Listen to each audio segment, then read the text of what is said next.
I got the haircut, by the way. Hopefully it's not another 5 months till my next upload. On online Ocarina communities, there is some major debate about how we all should collectively present the ocarina. Some people frame it as a stepping stone instrument to help younger musicians ease into music. Others as something that many of us know from Zelda, and we shouldn't let go of that Zelda connection. And others say that the ocarina should be purely seen as a serious musical instrument on par with everything else. Which of these perspectives should we follow? Which is most correct for the ocarina community to collectively present itself and the ocarina? Stepping stone or serious? Zelda or professional? But let's answer the question, is the ocarina a serious instrument? First, we'll discuss how many people use the ocarina as a musical stepping stone. Compared to very many other musical instruments, the ocarina is comparably very affordable and very easy to learn. It does take many years and thousands of hours of practice to master, but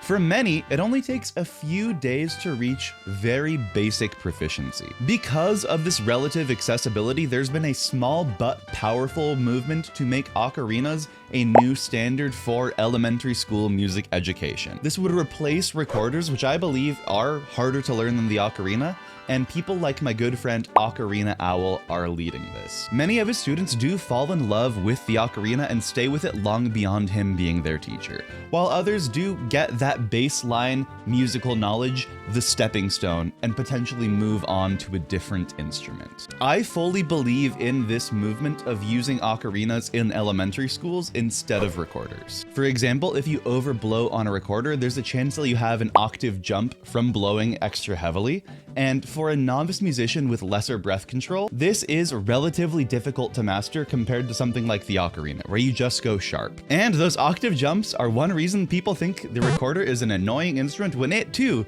is a very serious instrument. But all in all, less squeaking is good in elementary school households. Some say that presenting the ocarina as an option for a musical stepping stone might make it be viewed only as a musical stepping stone. And I agree that that is something we should be careful about when we discuss the instrument. We don't want people to think that there isn't an amazingly high skill ceiling with the ocarina for incredible performances and a high level of professionalism. But the ocarina absolutely is a musical stepping stone for new musicians, though it is not only a stepping stone. Similarly, very many people view the ocarina as a more casual musical instrument. These people generally pick up the ocarina later in life, and they choose it because plastic ocarinas are super durable, ocarinas tend to be relatively easy to learn, and their small size makes them incredibly portable. For musicians who might play music more casually and just want to have an instrument on them wherever they go, the ocarina's perfect. I always have an ocarina in my backpack. Do I use my backpack ocarina on a regular basis? Absolutely not. But am I glad it's there when I do choose to use it? Absolutely. This usage of the ocarina as a more casual, portable musical instrument often stems from people who purchase it because they know it from Zelda. I was one of those people. The ocarina has an inextricable tie to The Legend of Zelda: The Ocarina of Time. I mean, this is one of my favorite ocarinas. It's like a $300 Spencer. It's really nice, but it's a Zelda replica. Outside of parts of Asia and Italy where the ocarina is well known or was literally invented, most people do know the ocarina through things like Zelda. Consequently, ocarina communities outside of parts of Asia and Italy have extremely heavy ties to The Legend of Zelda when they play the ocarina. My very first ocarina was a blue STL plastic with a little plastic Triforce on it. I gave it to a friend, but that was my very first ocarina. And I bought it at an anime convention. The nerd ties run deep between the ocarina and Zelda and nerd stuff. On top of that, almost every single person I know who plays the ocarina knows the ocarina from Zelda as well. In our ocarina community, it is an inextricable tie and foundation for the instrument. In fact, I would say that the Zelda connection has been the primary driving force in growing our ocarina communities. While this growth is generally amazing for the ocarina community, it does have some mild drawbacks. First, many people literally think that the ocarina is a fictional musical instrument invented for The Legend of Zelda, because most people have never seen an ocarina outside the context of Legend of Zelda: The Ocarina of Time. But I think that's more the fault of the ocarina itself being an extremely niche musical instrument. Second, because most people know the ocarina through Zelda, people tend to want to buy Legend of Zelda replicas, and very many very shady companies take advantage of this demand that people have for Ocarina of Time replicas. Look at my 2 most viewed videos looking at absolutely crappy Amazon ocarinas. They're like $15 to $20, often look like a Legend of Zelda replica, and they're out of tune, have poor ergonomics, and generally have an atrocious sound. These low-quality ocarinas often turn off potential new players from ever pursuing the instrument in a serious way. So legitimately, ocarinas of crap might be the greatest hurdle for the ocarina community to overcome. They are so awful and they are so pervasive. That said, if we didn't have this love for Zelda within the ocarina community,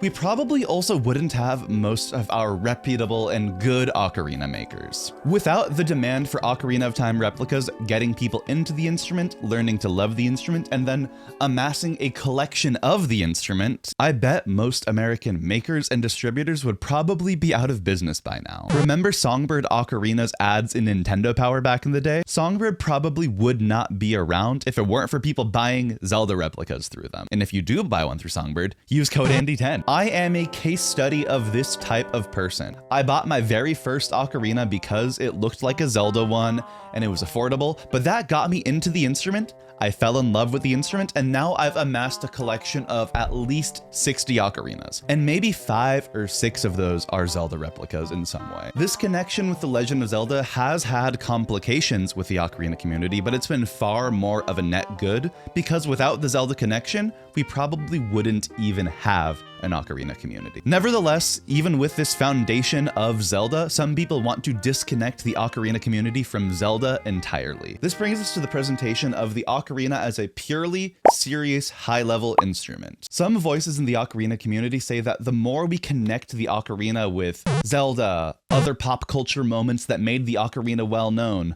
we're doing the ocarina a disservice, in their opinion. Similarly, letting the ocarina fill the niche of the recorder as an entry-level wind instrument, that could also make it be perceived unseriously. Instead, these people say we should focus on strictly presenting the ocarina as a formidable, professional musical instrument. I certainly empathize with this approach, and I think their hearts are absolutely in the right place, because they care about the instrument just as much as I do. If the ocarina is only presented as a stepping stone, then it might suffer the same fate of the perception of recorders in America. The cheap, annoying instrument that they made me play in elementary school. Even when recorders do have a vibrant professional community as well. And if folks exclusively play gaming and anime covers and songs like that when they play the ocarina, then people might view it as a gimmick instrument for gamers and nerds. There certainly is a lack of serious, polished, professional ocarina music out here in America and other Western ocarina communities. At least there's also a lack of central organization in order to find it. There's nothing, mind you, especially when we have events like Ocarina Fest, uniting the community and making great performances to help push the ocarina forward. But there certainly isn't enough professional quality music on the ocarina out there. Conversely, in places like South Korea, Japan, Taiwan, China, Italy, the ocarina is already treated as a professional serious instrument, and it's so well established and well known in many parts of these countries. If you go to Japan, I would be more surprised for someone not to know what an ocarina is than for someone to know what an ocarina is. With that in mind, one way to bridge that gap from the current state of the ocarina community to having more professional, serious stuff would be to improve America's relations with these other countries when it comes to ocarinas. That all said, while I really do believe there is a lack of serious professional ocarina resources, performances, etc. in the Western ocarina world, if we only portray the ocarina as a serious instrument, we are absolutely alienating the people who treat it more casually, play it for Zelda, etc. Many ocarinists pick up the instrument specifically because they love Zelda, or specifically because it is accessible and relatively easy to learn and portable. So why can't all of these facets be true? Why can't the ocarina be serious and a potential stepping stone and something many of us know from Zelda? Y'all, let the ocarina be multifaceted. The ocarina is a stepping stone for many new musicians to get a passion for music and oftentimes move on to a more established instrument with better learning learning resources like the guitar, piano, trumpet, etc. The ocarina is a good casual instrument thanks to its portability and, in the case of plastic ocarinas, extreme durability, as well as the ease of learning. And the ocarina is so fundamentally connected to The Legend of Zelda for so many people in so many parts of the world. And yes, the ocarina does need a lot more work done to better establish itself professionally as a more serious instrument in the world stage. All of these things are true. It's a stepping stone. It is casual. It is from Zelda,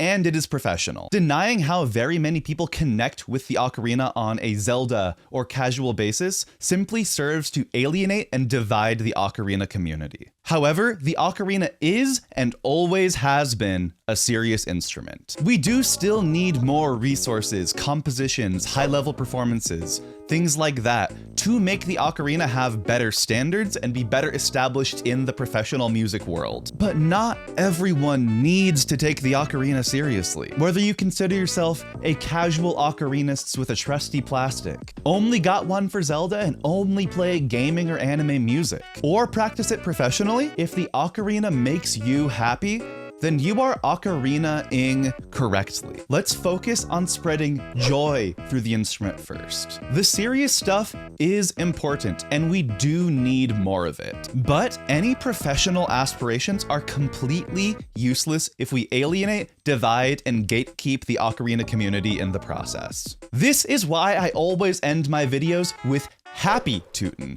not gatekeep tootin'. So, happy tootin'.